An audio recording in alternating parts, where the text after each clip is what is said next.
군왕들이 세상을 많은 사람들을 격동하고 헛된 일을 꾸미고 있는 이 땅이 바로 사탄이 왕노릇하고 있는 땅이죠. 하나님을 대적하는 이 세상을 향해 하나님이 비웃으시지만 성도들이라도 고난을 피할 수는 없습니다. 다윗은 사랑하는 아들에게 배신을 당하고 죽음의 직전에서 하나님께 부르짖는 탄원을 올리게 됩니다. 수없이 다가오는 환난을 어떻게 이길 수 있을지 오늘 3편을 통해서 알아보도록 하겠습니다. 첫째로 환난을 이기는 법은 나의 대적을 인정해야 합니다. 1절입니다. 여호와여 나의 대적이 어찌 그리 많은지요 일어나 나를 치는 자가 많으니이다. 오늘 시편 3편 1절 바로 앞에 다윗이 그의 아들 압살롬을 피할 때에 지은 시라고 하는 표제어가 붙어 있죠. 시편에는 116개의 표제어가 있는데 그 가운데 다윗의 삶과 연결하는 것은 무려 13개나 됩니다. 시편 51편은 다윗이 밧세바와 동침한 후 선지자 나단이 그에게 왔을 때라고 하는 표제가 붙어 있죠. 다윗처럼 파란만장한 삶을 산 사람이 없기 때문이죠. 다윗은 이 땅에서 환난당하고 빚지고 원통한 사람들의 대표라고 볼 수가 있습니다. 시편 3편은 다윗이 왕일 때 아들 압살롬이 반란을 일으키자 왕궁을 버리고 도망치는데 그 다음 날 아침에 지은 시라고 알려져 있습니다. 다윗은 이길 수도 질 수도 없는 싸움을 하고 있죠. 내가 이기면 아들이 죽고 또 내가 지면 하나님 나라가 무너지지 않습니까? 어쩔 수 없이 대적의 정체를 인정할 수밖에 없습니다. 그런데 그 대적이 얼마나 많은지 끝도 없다고 말하고 있습니다. 많다는 말이 1절, 2절에 3번이나 나오죠. 게다가 그 대적은 나를 치려고 대항의 파도처럼 계속해서 밀려듭니다. 이스라엘의 구원을 위해 싸웠던 다윗이 이제는 그 이스라엘에게 버림을 당하고 있습니다. 여러분, 다윗은 압살롬 네가 어떤 아들인데 나한테 이럴 수가 있느냐라고 배신감에 치를 떨지만 솔직히 나를 죽이려고 하는 내 대적이 바로 내 아들이라는 것을 인정할 수밖에 없는 것이죠. 2절입니다. 많은 사람이 나를 대적하여 말하기를 그는 하나님께 구원을 받지 못한다 하나이다. 다윗은 압살롬의 반란에 속수무책으로 무너집니다. 얼마나 급했던지 예루살렘 궁을 버리고 기드론 시냇가를 건널 때 자기 얼굴을 가리고 그것도 맨발로 울면서 지나갔다고 말합니다. 그때 사울 가문에 속했던 시므이라고 하는 사람이 다윗에게 돌을 던지면서 저주를 퍼붓게 됩니다. 그 장면이 사무엘하 16장 7절에 기록되어 있는데요. 피를 흘린 자여 사악한 자여 가거라 가거라. 사울의 족속의 모든 피를 여호와께서 내게로 돌리셨도다. 그를 이어서 내가 왕이 되었으나 여호와께서 나라를 내 아들 압살롬의 손에 넘기셨도다. 보라 너는 피를 흘린 자이므로 화를 자초하였느니라. 다윗은 사울의 왕위를 찬탈하고 사울의 군사령관 아브넬을 죽이고 사울의 아들 이스보셋도 죽인 살인자이기 때문에 하나님이 너를 심판하는 것은 마땅하다. 이런 저주의 말이죠. 사탄은 두 가지로 우리를 시험합니다. 한계 상황으로 우리를 고통 속에 밀어넣는 첫째 시험과 둘째는 바로 사람들의 조롱입니다. 이럴 때 내 힘으로 일어나기가 참 어렵죠. 왜냐하면 사실이니까. 사람들의 조롱이 사실이니까 숨길 수도 없어 더 고통스럽다는 겁니다. 사람들의 조롱은 너무나 비열한 말로 다가오죠. 오늘 본문의 3절에서 보시면 가장 비열한 조롱의 말을 한마디로 압축해서 이렇게 말합니다. 너는 하나님께 구원받지 못한다. 여러분, 이 말이 얼마나 고통스러운 말인지 아십니까? 아버지와 아들이 싸우는 것을 보면서 모두 아버지 다윗을 욕하고 있다는 거죠. 여론은 아들이 오죽했으면 저렇게 했겠냐고 압살롬을 옹호하고 있는 겁니다. 심의의 저주는 아버지와 아들을 이간하는 정도가 아니라 하나님도 너를 버렸다면서 하나님과 내 영혼을 이간질하는 너무나도 무서운 것이죠. 이것이 바로 영적 전쟁에서 사탄의 궁극적인 전략인 겁니다. 사람 누구 사이를 이간질하는 것으로 그치지 않는다는 거죠. 결국은 내 영혼이 하나님으로부터 나는 끝장났다라고 하는 이것이 바로 궁극적으로 사탄이 노리고 있는 것이죠. 부부 사이의 문제가 아니고 부모 자식 사이의 문제가 아니라는 거죠. 하나님과 나와의 이 구원의 문제를 사탄은 긁고 넘어진다는 겁니다. 다윗은 이 고통이 자신의 죄 때문임을 알았습니다. 자신의 간음죄를 숨기기 위해서 상대 여성의 남편인 우리야 그를 처음에는 속이려고 했지만 실패하자 죽이게 되죠. 그러면서 이렇게 말합니다. 장수가 전쟁터에서 죽는 것은 당연하다고 하면서 야비하게 그의 내면을 드러내게 되죠. 가장 치열한 전쟁의 제일 앞부분에 세워서 죽게 하라고 은밀하게 편지를 써 보내지 않습니까? 그러나 하나님은 속지 않으시고 나단 선지자를 보내 그의 죄를 낱낱이 드러내죠. 다윗은 바로 회개했지만 우리가 잘 알아야 할 것은 그의 죄값은 바로 사라지지 않는다는 겁니다. 하나님은 이렇게 말합니다. 칼이 내 집에서 떠나지 않겠다. 그때부터 자녀들의 음란과 살인이 시작되는 거죠. 서로가 서로를 죽이는 살인이 가정 안에서 자녀들 안에서 끝이 없이 일어나는 겁니다. 그러니까 다윗 가정의 불행과 저주는 모두 다윗의 죄 때문에 시작됐다고 볼 수가 있는 것이죠. 문제의 부모가 되어서 자녀에게 할 말 없는 인생을 사는 부모가 참 많습니다. 그러니까 어떤 일도 우연히 일어난 일은 없다는 것이죠. 다 내 삶의 결론임을 인정할 수밖에 없는 그런 상황을 맞이하게 된다는 겁니다. 사탄의 주 공격 무기는 우리의 과거를 덜추어서 공격하는 겁니다. 여러분, 다윗은 지은 죄를 다 회개했잖아요. 그런데도 사탄은 끊임없이 다윗의 죄를 덜추어내어서 마음을 격동시키는 거죠. 이때 넘어지면 안 됩니다. 다윗은 다행스럽게도 사탄의 전략을 알았기 때문에 심의에 대하여 반응하지 않는다는 거죠. 여러분, 사탄이 우리의 과거의 죄를 계속 덜추어낼 때 그것은 바로 심의처럼 전혀 다른 사람의 조롱 섞인 저주의 말을 통해서 우리를 공격하는 거죠. 여러분, 그때 무엇이 어쩌고 어찌하고 그를 대항하면 우리는 사탄의 전략에 넘어지게 되는 거죠. 다윗은 이것을 너무나도 잘 알았기 때문에 이 심의의 조롱의 말에 넘어가지 않았습니다. 그 대신 나의 대적이 너무 많다라고 하면서 오직 하나님께 자신의 심정을 토로하고 탄원할 뿐이죠. 우리가 남의 미움을 받는 것은 죄가 아닙니다. 미움을 많이 받으십시오. 미움을 받는다고 해서 그 사람이 나를 조롱하고 저주한다고 해서 그 말대로 되는 거 아닙니다. 우리가 남의 미움을 받는 것은 죄가 아니고, 그러니 미움을 받을 때 잘 견뎌내야 하는 것이죠. 멘탈이 강한 겁니다.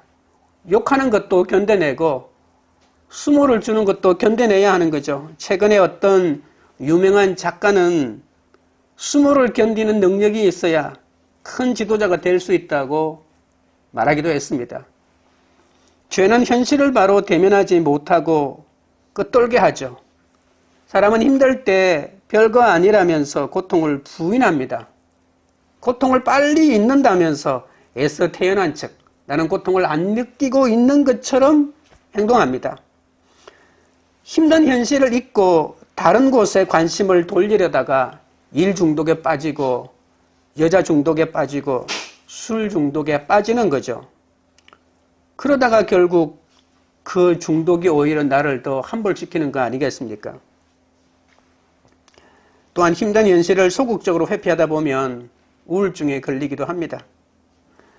아들에게 쫓기는 다윗이야말로 중독에 걸려도 할 말 없고 우울증에 걸릴 수밖에 없지 않습니까? 힘들면 힘들다고 말해야 하는데 아픔을 숨기고 힘든 것을 말하지 않는 것은 교만이라고 말합니다. 그러면 고통은 점점 심해지는 거죠. 가장 힘든 고통은 아까도 말했지만 가족이나 주위에 가까이 있는 사람들의 조롱이라고 하지 않았습니까? 뒤에서 악의적으로 조롱하는 말은 비수가 되어서 가슴에 박히기 때문입니다. 우리는 아프고 힘든 말을 들으면 골똘히 생각하다가 나 자신을 탓하거나 그 말을 한 사람을 미워하거나 복수를 생각하게 되는 거죠. 오늘 3절 마지막을 보십시오. 셀라라고 하는 말이 나옵니다. 3편에서 3번이나 나오죠. 이 셀라라고 하는 말의 원래 사전적인 의미는 쉬거나 엎드려 있다는 뜻이죠. 그래서 기막힌 고통에서 잠시 멈추어 깊이 묵상하고 숨을 골라야 한다 이렇게 말하기도 합니다. 하지만 셀라는 그 원뜻도 중요하지만 음악 기호입니다. 목소리를 높이거나 큰 소리로 노래하거나 음조를 높일 때 쓰는 기호라고 하는 거죠. 그러니까 나의 고통이 끝없이 퍼지는 장면, 그것을 말하고 있는 거죠. 일종의 크레센도입니다. 더 크게 막 울림이 계속 퍼지는 말을 말하는 거죠. 심의가 조롱하는 말이 내 귀에 막 맴돌고, 그리고 오늘 본문에 있는 말처럼 너는 하나님께 구원받지 못한다라고 하는 말이 다 하면서 계속 메아리 치는 겁니다. 이렇게 내 귀에 맴돌면서 마음에 끝도 없이 메아리 치고 있는 장면, 그것을 강조하기 위해서 셀라를 붙여 넣었다는 겁니다. 지금 우리 마음에 메아리 치고 있는 조롱과 수모는 무엇입니까? 우리는 그 수모와 조롱을 잠재워야 합니다. 그것을 잠재우지 못하면 우리는 헤어날 길이 없는 것이죠. 그것을 잠재우는 첫 번째 것은 내 대적의 아들이라도 배우자라도 솔직하게 인정하고 내 죄를 그곳에서 발견하는 것이 바로 첫 번째 이기는 방법이라고 살펴보았죠. 적용 질문 드립니다. 지금 나를 괴롭히는 대적의 정체는 무엇입니까? 아들의 배반을 경험하고 있습니까? 그렇다면 누구에게 하소연하고 싶으십니까? 환난을 이기는 법 둘째는 올바른 신앙 고백을 해야 합니다. 3절입니다. 여호와여 주는 나의 방패시요 나의 영광이시요 나의 머리를 드시는 자이시니이다. 우리는 극한 고통이 찾아왔을 때 어떻게 해야 할까요? 다윗은 이렇게 합니다. 여호와여라고 이렇게 소리치죠. 히브리어 원문의 첫 구절은 베아타라고 하는 말입니다. 우리말에는 번역되지 않았죠. 여호와여라고 하기 전에 앞에 베아타라고 하는 말입니다. 베라고 하는 말은 그러나라고 하는 뜻이고 아타라고 하는 말은 당신은 이란 뜻이죠. 그러나 당신은, 여기에 있는 당신은 물론 하나님을 뜻하겠죠. 대적의 정체를 알았다고 바로 도움이 내 뒤에 찾아오지 않습니다. 내가 의지할 분은 하나님밖에 없다는 것이죠. 믿음의 근거와 내용은 내가 아니라 하나님이죠. 내가 아무리 그럴듯한 권력을 가지고 있고 돈을 가진 사람, 그러니까 다윗에 빗대면 왕이라 할지라도 자식 때문에 순식간에 무너진다는 겁니다. 여러분, 다윗이 군대가 없어 무너졌나요? 자식 때문에 무너진 겁니다. 신앙생활을 오래 해왔으니 내 믿음을 의지해 보겠다고 생각하십니까? 여러분 한번 자신을 의지해 보십시오. 그러면 내 믿음의 내용이 얼마나 허접한지 바로 알게 됩니다. 경건의 모양만 있고 내용이 없는 믿음이 내 속에 가득 차 있기 때문에 시련이 오면 낭망하고 순식간에 넘어지는 거죠. 밀려오는 대적을 바라보아도 답이 없고 내 판단과 내 믿음을 의지해 보아도 해결책이 보이지 않습니다. 그때는 어떻게 해야 할까요? 바로 하나님께로 시선을 돌려야 하는 것이죠. 나를 도와줄 것만 같은 모든 것을 내려놓아야 합니다. 아니, 내려놓지 않는다고 하더라도 하나님이 내려놓을 수밖에 없는 상황으로 우리를 몰고 가죠. 그러면 빨리 깨닫고 내려놓고 하나님을 찾아야 됩니다. 그러니까 베아타라고 이렇게 다윗이 소리 지르면서 여호와여라고 이렇게 부르짖는 것 아니겠습니까? 기가 막힌 사건에서 응답을 받으려면 하나님이 누구신지 알아야 합니다. 이 3절의 내용은 하나님이 누구신지 기가 막힌 다윗의 신앙 고백이라고 할 수 있거든요.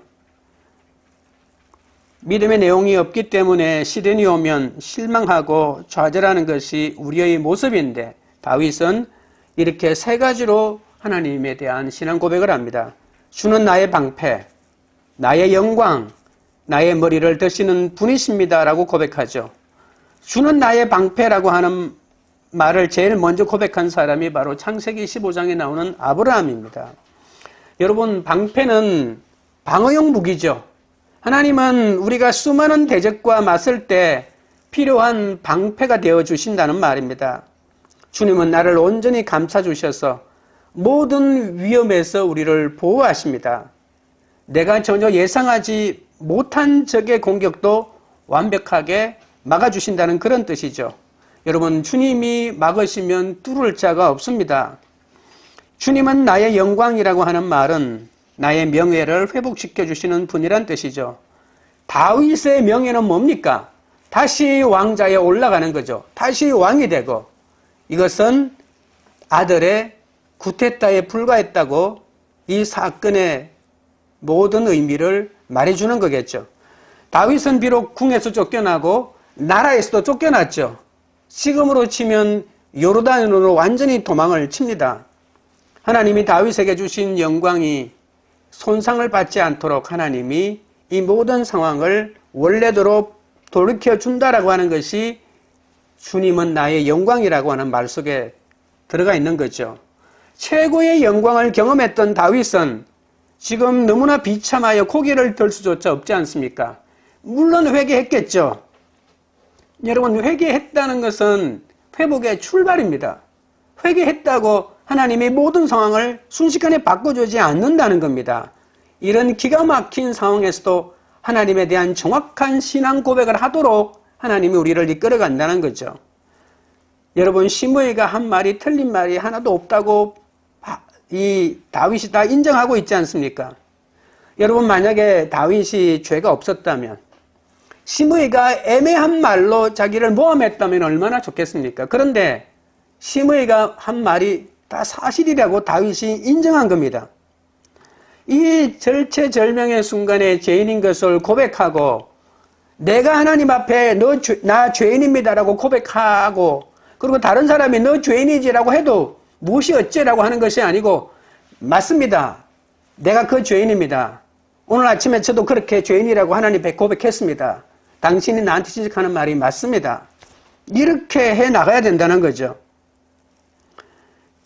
이렇게 고백하고 하나님만이 나의 방패요 영광이시다. 하나님이 언젠가는 나를 모든 원수의 공격에서 막아주시고 내 모든 명예를 회복시켜 주실 것입니다 라고 이렇게 하나님께만 기도하고 단원해 나가면 하나님께서 다윗의 머리를 들어주셔서 그의 왕권을 회복시켜 주겠다고 약속한다는 거죠.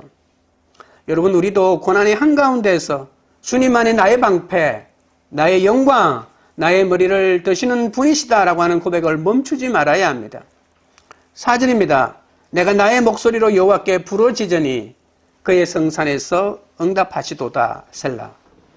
다윗은 아들의 반역으로 도망치면서도 기도하고 있는 거죠. 여러분, 4절에 보시면 기도 내용은 아니지만 기도하고 있는 장면을 우리가 연상할 수 있잖아요. 여호와께 부르짖는다라고 하는 게 기도잖아요. 그러면 하나님은 응답하시도다. 기도의 내용은 아니지만 기도에 대한 확실한 믿음을 고백하는 말이죠. 어쩔 수 없는 극한 상황에서도 기도하는 것이 성도의 특권입니다. 우리는 고난을 만난 것이 문제가 아니라 기도하지 않는 것이 문제인 거죠. 그러면 회복될 길이 없으니까요. 사람들이 나를 대적할수록 기도해야지 낙심하고 숨으면 안 된다는 것을 말하고 있습니다. 하나님을 바라보면서 나의 목소리로 부르짖어야 주의 성산에서 하나님이 응답하신다는 이 기가 막힌 기도와 응답의 원리를 다윗이 말하고 있는 거죠. 여러분, 다윗이 절망에 빠지지 않는 것은 원수들이 지금 나 앞에 나를 죽이려고 달려든다 할지라도 하나님은 반드시 어떤 방법으로든 시간이 걸리더라도 내가 잘 참고 있으면 응답하신다는 믿음이 있었기 때문입니다. 여러분, 기도는 남이 해주는 것도 필요하지만 오늘 4절에 있는 본문의 말씀대로 나의 목소리로 직접 기도하는 것만큼 아름다운 기도는 없다는 것을 알 수 있습니다. 가장 힘 있는 기도는 나의 목소리로 하는 기도입니다. 화를 내거나 혈기를 부리거나 내 것을 주장할 때는 내 목소리를 얼마나 잘 사용합니까? 내가 가져야 할 몫이 조금이라도 줄어들면 나는 기를 쓰고 소리를 높이면서 내가 가져야 될 권리를 주장하고 내가 가져야 할 몫을 주장하지 않습니까? 그런데 왜 기도는 내 목소리로 하지 않는지 이상하지 않습니까? 기도 응답을 얻지 못한다면 할 필요도 없겠죠. 그렇다면 모르겠지만 하나님은 반드시 응답해 주신다는 것을 안다면 왜 우리가 기도하지 않느냐는 겁니다. 그런데 기도하지 않는 것은 응답 안 해주실 거야 라고 하는 하나님에 대한 믿음이 없기 때문에 기도하지 않는 것이죠. 그러니까 기도보다도 나를 도와줄 수 있는 배경을 가진 사람을 더 의지하거나 요행을 바라고 그것을 내 삶의 가치로 삼는 사람들, 그 사람들은 기도할 필요가 없겠죠. 기도하는 사람들 보면 어리석게 보이겠죠. 그런데 기도 응답을 얻지 못한다면 모르겠지만 하나님이 반드시 응답해 주신다는 것을 알고 있다면 기도 응답을 누리며 사는 인생만큼 복된 인생은 없다는 것 또한 아셔야 합니다. 내 목소리로 기도하려면 하나님의 관점에서 나에게 일어난 사건의 해석을 할 수 있어야 되겠죠.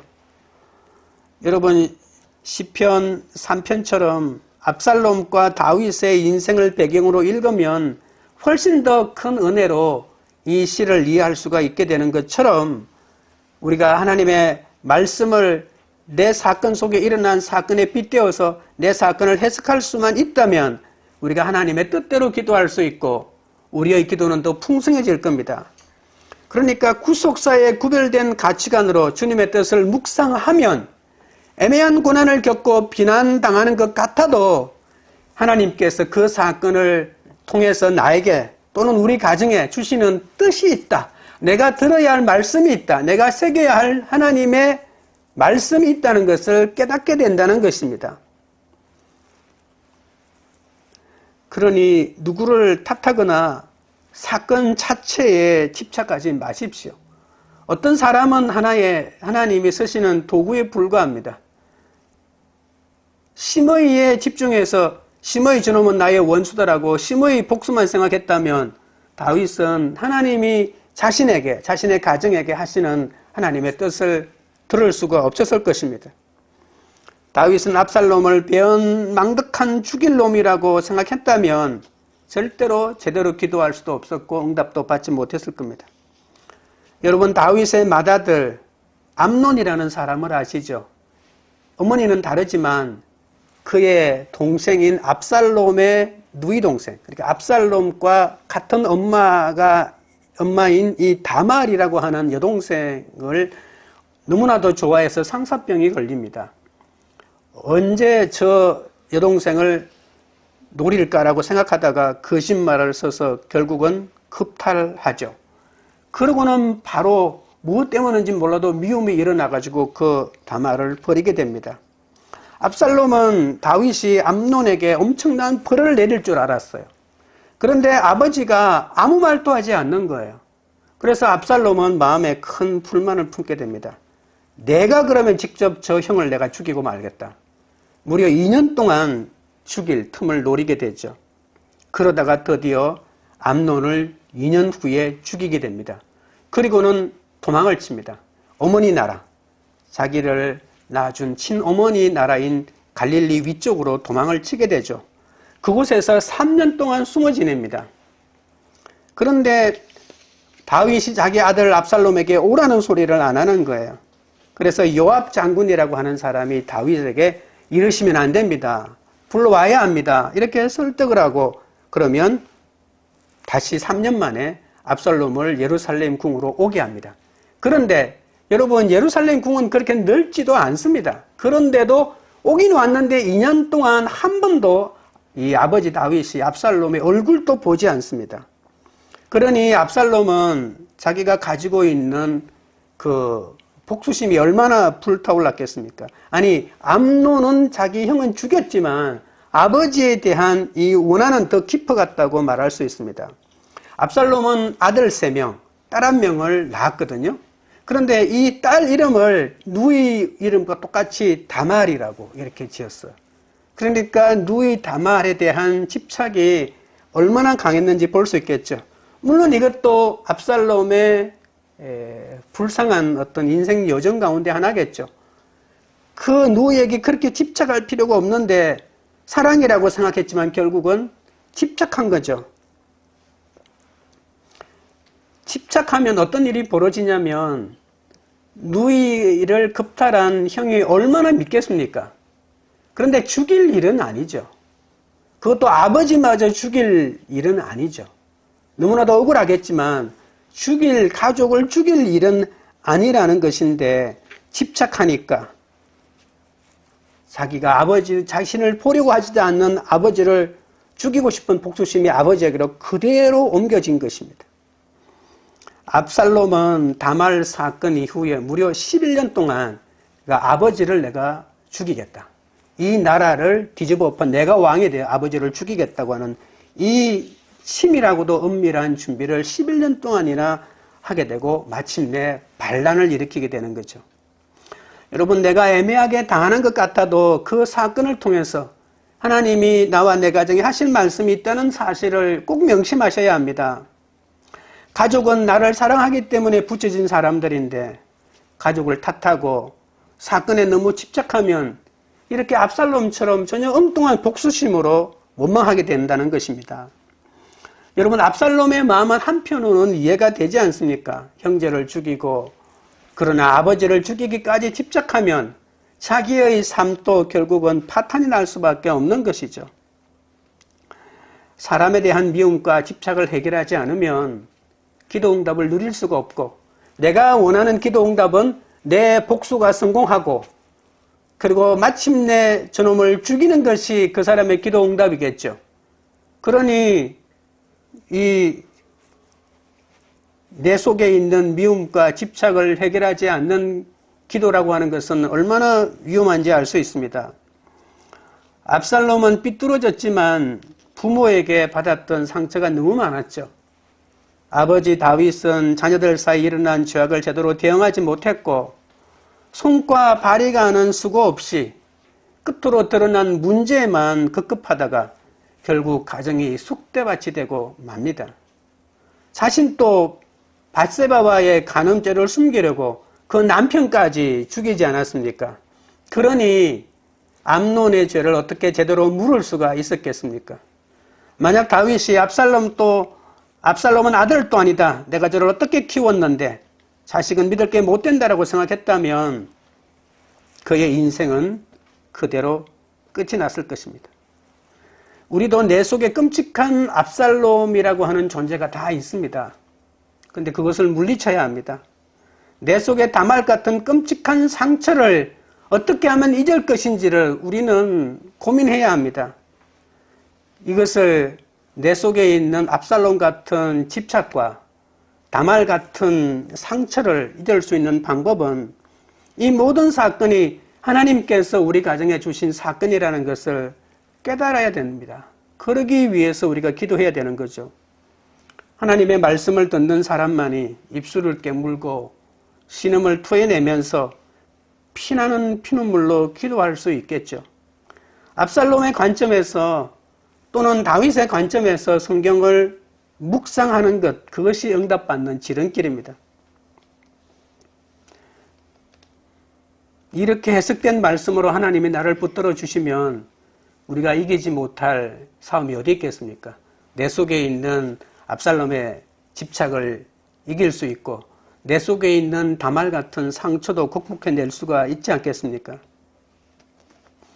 다윗은 아들이 천인공노할 죄를 지었어도 자기 죄를 먼저 볼 수 있었기 때문에 하나님의 은혜를 입고 자신의 믿음을 회복시켜 주겠다는 하나님의 약속을 받게 됩니다. 근데 여기서도 셀레가 붙어 있습니다. 내 죄를 회개하며 내 목소리로 기도하면 반드시 하나님이 응답해 주신다라고 하는 이 메아리를 계속 울려야 하는 것이죠. 그러니까 한 번 이런 생각이 들다가도 멈춰버리면 내일은 또 부정적인 생각이 또 그냥 상처가 또 집착이 올라오거든요. 그러니까 매일매일 찍어 누르고 계속 이것이 끝날 때까지 계속 멈추지 말아야 되는 거죠. 여러분, 우리 마음속에 한편에는 악한 생각들, 이 끊임없이 셀라를 통해서 일으키고 또 한쪽에서는 끊임없이 하나님이 응답을 하신다고 하는 셀라가 계속 울려 퍼지는 거죠. 내 속에 있는 악한 생각, 이 세상 사람들의 조롱과 수모가 끊어질 때까지 하나님은 반드시 응답해 주신다라고 하는 이 믿음을 끊임없이 고백해야 되는 거죠. 적용 질문 드립니다. 여러분은 어떤 하나님을 고백하십니까? 구별된 가치관으로 응답받아야 할 나의 상처는 무엇입니까? 내가 못나고 부족한 것이 누구 때문이고 어떤 일 때문이라고 습관처럼 말하지는 않습니까? 여러분, 환난을 이기는 법 세 번째는 구원은 오직 하나님께 있습니다는 것을 알아야 합니다. 5절입니다. 내가 누워 자고 깨었으니 여호와께서 나를 붙드심이로다. 상황은 변한 게 없지만 주님이 지켜주심을 확신하면 쫓기는 순간에도 단잠을 잘 수 있습니다. 오늘 5절 이후의 핵심은 잠입니다. 다윗이 도망친 날 밤에 압살롬 앞에서 치열한 책략이 벌어지죠. 정예병을 모아 다윗만 집중 공격하여 다윗만 죽이면 이 전쟁은 끝난다. 우리의 성대로 끝난다. 라고 이렇게 주장했던 아히도벨이라는 사람이 있었죠. 그런데 또 다른 사람은 다윗은 백전노장이야. 함부로 덤볐다가는 우리가 절단나. 그러니까 전국에 있는 군대를 다 동원하고 압살롬이 직접 이 군사령관이 되어서 전국의 군대를 다 데리고 가야만이 다윗을 이길 수가 있어. 이 두 가지 책략, 이 두 가지 책략이 격돌하게 되는 거죠. 결국 지금 정예병을 모아가지고 바로 다윗을 쳤더라면 다윗은 바로 죽었을 겁니다. 그런데 그렇지 않고 전국에 있는 군대를 모으고 그리고 직접 압살롬이 군대를 이끌고 가야 된다고 하는 말은 다윗이 도망칠 수 있는 시간을 벌어줘야 된다라고 하는 그런 작전이었죠. 후세라고 하는 사람이 이 주장을 펼쳤는데 결국 이 후세의 주장을 받아들이게 됩니다. 아히도벨은 고향으로 돌아가 자기를 버리고 말죠. 자기의 작전이 받아들이지 않는 것을 보고 말입니다. 저기 어떤 작전을 쓸지 전혀 모르고 있는 이 아슬아슬한 순간에 다윗은 저녁에 어떻게 했을까요? 단잠을 잤다고 말합니다. 여러분, 상황이 변해야 잠을 자는 것이 아니라 마음이 평안해야 잠을 잘 수 있거든요. 하나님은 배반과 두려움에 빠진 내 문제를 직접 해결하시는 것이 아니라 먼저 내 생각부터 치료하는 거죠. 그러면 내 생각을 치료하면 어떤 일이 벌어지냐고요?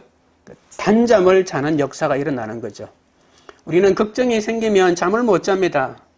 잠을 자지 못하는 고통이 얼마나 큰지 모르죠. 나는 잘 잤다고 생각하는데 옆에 있는 사람은 한숨도 못 자고 힘들어하는 것 같더라라고 이렇게 말하기도 합니다. 잘 자고 잘 깨어나야 치료가 시작된다는 거죠. 원수 앞에서 하나님을 신뢰하였기 때문에 잠을 잘 수가 있는 것이죠. 누워 자고 깨는 것은 사람이 일상에서 반드시 해야 되는 가장 기본적인 일이잖아요. 이런 기본적인 일에 하나님께서 나를 붙들고 계시고 방패가 되어주신다고 하는 확신이 있으면 어떤 순간에도 단잠을 잘 수 있는 것이죠. 6절입니다. 천만인이 나를 애워사 친친다 하여도 나는 두려워하지 아니하리이다. 다윗은 많은 대적이 일어나 나를 친다고 두려워했는데 이제는 천만 군대가 애워사도 두렵지 않다고 말합니다. 사람이 완전히 바뀌었죠. 상황이 변해진 것 아무것도 없어요. 사건이 일어났는지 하루만 지났을 뿐이에요. 울면서 맨발로 도망을 쳤다가 하루가 지났는데 기도하고 하나님에 대한 신앙 고백을 제대로 하니까 단잠을 잘 수 있었고 나는 이제 천만 군대가 몰려와도 나는 두렵지 않다고 믿음을 고백하고 있는 것이죠. 여러분, 다윗은 기도만 한 것이 아닙니다. 압살롬의 반역을 극복하기 위해서 인간적인 모든 노력을 아끼지 않았습니다. 아니, 다윗이 어떤 노력을 했을까요? 여러분, 아히도벨의 전략이 뭡니까? 정예병을 급파해서 지금 이 저녁에 다윗을 죽여야 한다라고 하는 이 아히도벨의 이 전략에 대항하기 위해 후세라고 하는 사람을 보낸 사람이 누굴까요? 다윗입니다. 도망치는 그날 저녁에 후세를 남겨둡니다. 넌 여기 있어라. 이 압살롬의 모든 전략을 네가 막아달라고 이렇게 말을 하게 되죠.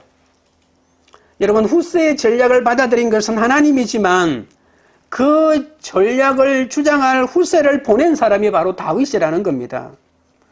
그리고 다윗은 도망올 때 제사장 사독이라고 하는 사람과 아비아달이라는 사람, 또 너희들은 나를 따라오지 말고 바로 이 궁에 있어라. 그러면서 모든 중요한 일이 벌어질 때 제사장의 그 역할로 회의에 들어갈 수 있으니까 어떤 회의가 일어나는지 낱낱이 우리에게 알려달라고 연락책으로 남겨두게 됩니다. 누가 했다고요? 다윗이 그렇게 합니다. 그러니까 이런 너무나도 급박한 순간에도 다윗은 자신이 해야 될 일을 다 하고 있다는 거죠. 여러분, 이 땅에서 전쟁은 사람이 하는 것이기 때문에 하나님께 주시지만 우리가 해야 될 일에 최선을 다해야 하는 거죠. 하나님은 내가 할 일을 대신해 주시지는 않습니다. 자신이 할 일은 우리가 최선을 다해서 하는 것이 다윗처럼 이 고난 가운데서도 단잠을 잘 수 있는 비결이 되는 것이죠. 하나님께 내 목소리로 기도하고 내가 할 일도 다 하고 난 다음에 잠 또 누가 자나요? 하나님이 나를 재워주시지만 내가 그 잠을 청하게 되는 거죠. 하나님을 신뢰하면서 말입니다. 7절입니다. 여호와여 일어나소서. 나의 하나님이여 나를 구원하소서.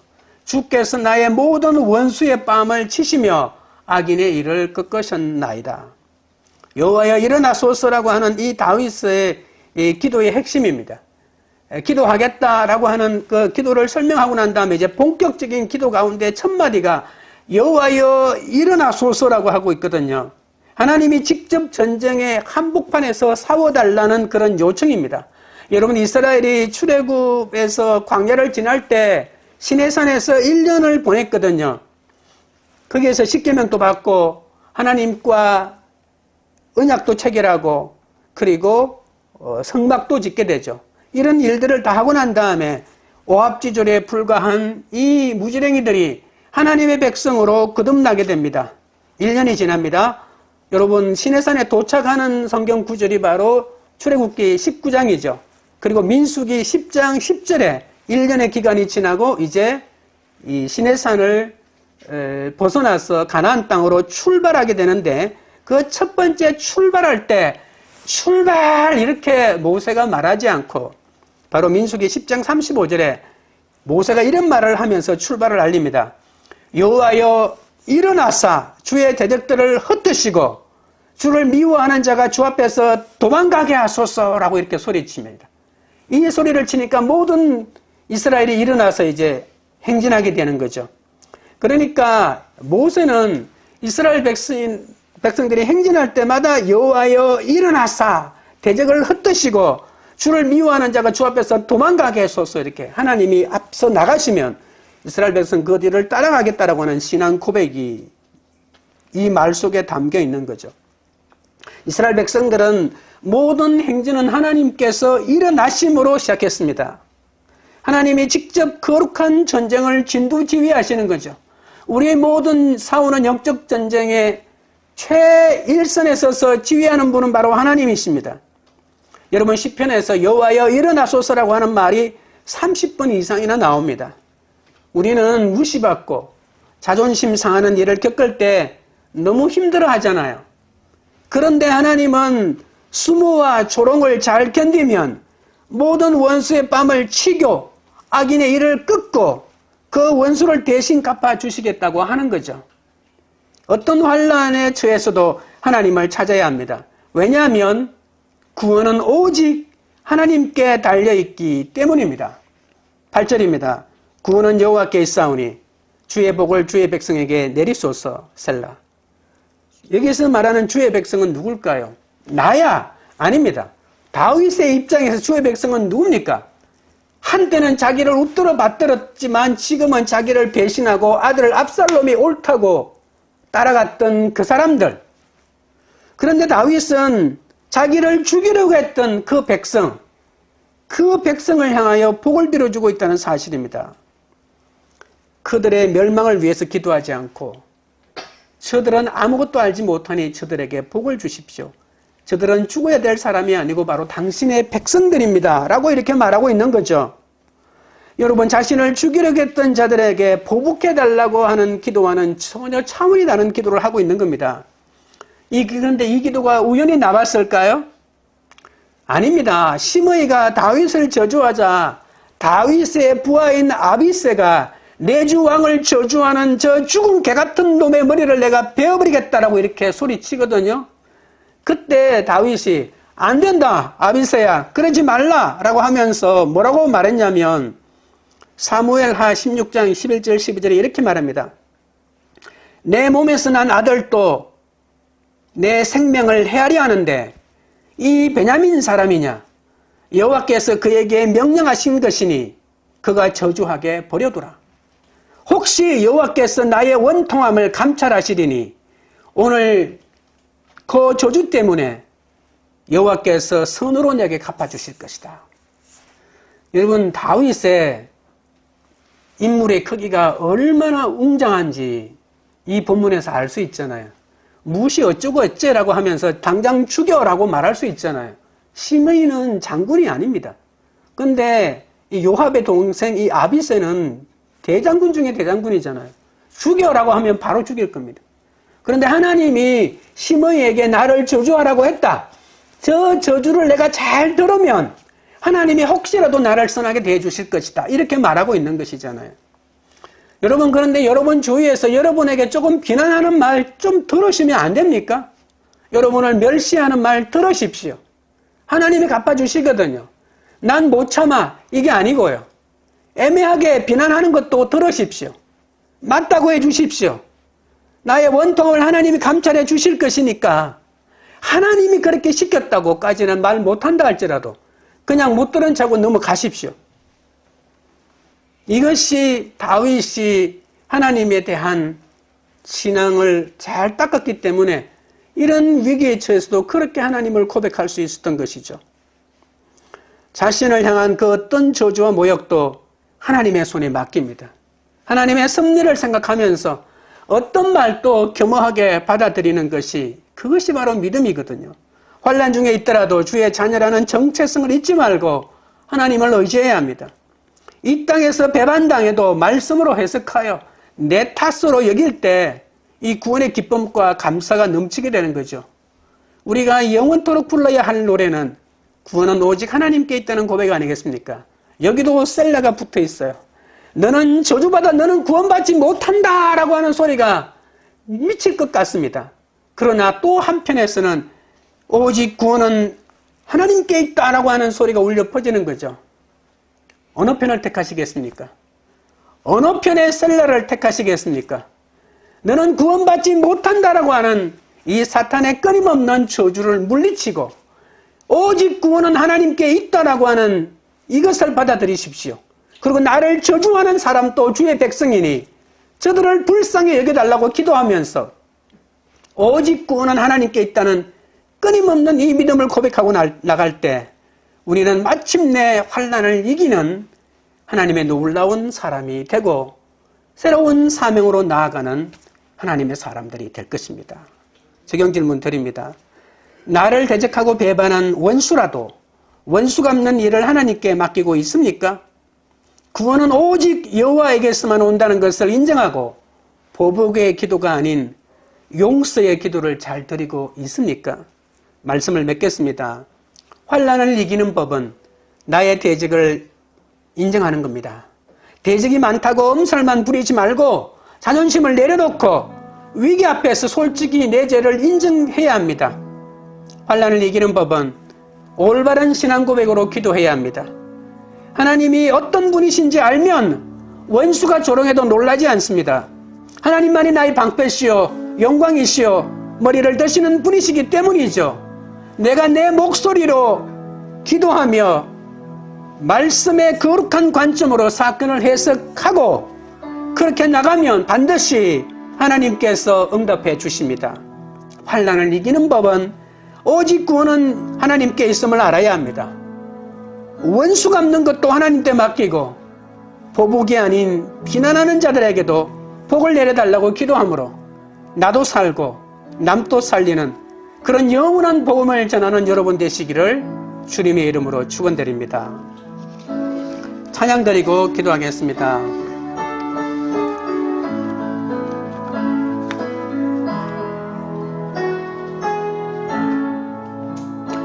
나의 힘이 되신 여호와여, 내가 주님을 사랑합니다. 주는 나의 반석이시며 나의 요새시라. 주는 나를 건지시는 나의 주, 나의 하나님, 나의 피할 바위시요 나의 방패시라. 나의 하나님,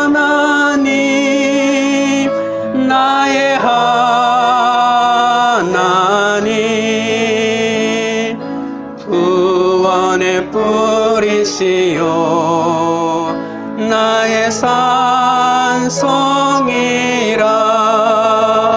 나의 하나님, 나의 하나님,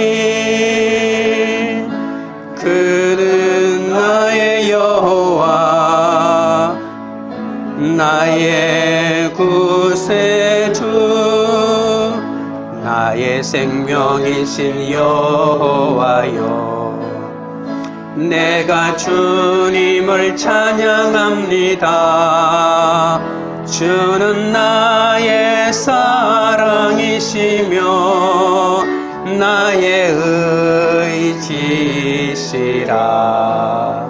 주는 나를 이끄시어 주의 길 인도하시며 나의 생의 목자 되시니 내가 따르니라. 나의 하나님, 나의 하나님, 생명의 면류관으로 내게 씌우소서. 나의 하나님, 나의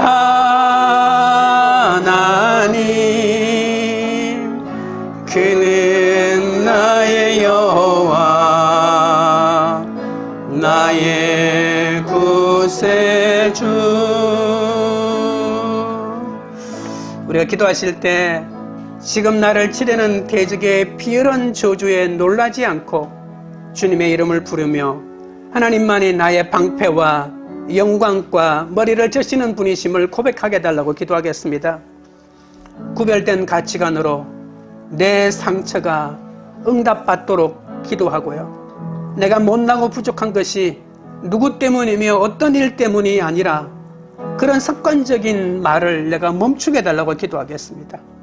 나를 대적하고 배반한 원수라도 원수 갚는 것은 하나님 때 맡기고 구원은 오직 하나님께 있음을 인정하고 보복의 기도가 아닌 용서의 기도를 하게 해달라고 우리 주의 세 번 부른 다음에 기도하며 나가겠습니다. 주여, 주여, 주여. 거룩하신 하나님 우리 아버지여, 지금 나를 기르는 대적이 얼마나 많은지 모릅니다. 태양에 밀려오는 파도처럼 끊임없이 나를 죽이려고 달려들고 있사오니 아버지 하나님이여 불쌍히 여겨주시옵소서. 그러나 그럼에도 불구하고 대적의 비열한 저주와 아버지 하나님이여, 그들의 아버지 하나님이여 모욕에도 놀라지 않게 하여 주시고, 아버지 하나님이여 그들의 수모를 견디며 주님의 이름을 부르며 하나님만이 나의 방패시요 나의 영광이시요 나의 머리를 드시는 분이심을 고백하며 나아갈 수 있도록 우리를 붙들어 주시옵소서. 구별된 가치관으로 아버지 하나님이여 내 상처가 회복되게 하여 주시옵소서. 나는 못나고 부족한 것이 누구 때문이고 어떤 일 때문이라고 하는 이 아버지 하나님의 습관적인 비겁한 아버지 하나님이여, 아버지여 남 탓을 멈추게 하여 주시옵소서. 나를 대적하고 배반한 원수라도 원수 갚는 일은 하나님께 맡기고 구원은 오직 하나님께 있음을 인정하고 보복의 기도가 아닌 용서의 기도를 드리도록 인도하여 주시옵기 아버지여 간절히 바라와오나옵나이다. 하나님 아버지, 주님을 믿으면서도 주님께 피하지 못하고 잠도 못 자고 걱정에 사로잡혀 근심할 때가 얼마나 많은지 모릅니다. 대적의 정체를 인정하려고도 하지 않고 네가 그럴 수가 있느냐, 내가 너를 어떻게 했는데 라고 하면서 아버지 하나님이여 복수심만 불태우고 있사오니 이 고통이 끝나지 않고 계속되고 있사오니 용서하여 주시옵소서. 주여, 대적이 우리에게 너무나 많아 다윗처럼 몰리고 있습니다. 너무나 외롭고 힘들고 배반당하고 자녀의 아픔까지 품고 있사오니 불쌍히 여겨 주시옵소서. 우리의 대적 앞에 우리가 부를 이름은 주님밖에 없음을 고백합니다. 주님만이 우리의 방패와 영광과 머리를 들어주시는 분이시고 성산에서 응답해 주시는 분임을 고백합니다. 주여, 우리가 거룩한 성경의 가치관으로 사건을 해석해야 하는데 내 감정의 연민에 빠지고 남탓만 하고 있었기 때문에 하나님의 응답을 아버지 하나님이여 얻을 수 없는 구주 속에 갇혀 있었사오니 불쌍히 여겨 주옵소서. 이 땅에서 언제든지 배반당할 수 있음을 깨닫게 하시고 때마다 사건을 말씀으로 구속사의 관점으로 해석하여 하나님을 바라볼 수 있도록 도와주시옵소서. 이제 믿음으로 주께 피하오니 우리에게 단잠을 주시고 우리를 붙들어 주옵소서. 여호와여, 나의 삶 속에서 일어나 주시옵소서. 여호와여, 우리 자녀 가운데, 우리 가정 가운데, 우리 공동체 가운데 일어나시옵소서. 우리를 위하여 일어나시옵소서. 일어나시옵소서. 구원은 오직 주께만 있사오니 우리 아버지께서 우리를 인도하여 주옵소서. 우리가 너무나 부족하고 힘들지만 나를 미워하는 원수라도 그들에게 주의 복을 빌어줄 수 있도록 우리를 붙들어 주옵소서. 어떤 상황에서도 우리의 죄를 보며 믿음을 회복하게 하시고 우리를 대적하는 자들의 구원을 위해 기도하는 것이 우리의 사명임을 잊지 않게 하여 주옵소서. 관계 우리들 교회가 내 아들 압살롬 때문에 너무나 가슴이 아프지만 다른 집안의 압살롬을 위해서도 함께 기도하는 공동체가 되게 하옵소서. 우리가 내 목소리로 주님께 기도함으로 주님 품에서 단잠을 자며 참 평안을 누리는 공동체가 되게 하옵소서. 오직 구원은 여호와께 있음을 선포하며 원수 같은 주의 백성들을 주님께로 돌이키는 그런 교회가 되도록 역사하여 주시옵소서. 예수님의 이름으로 기도드리옵나이다. 아멘.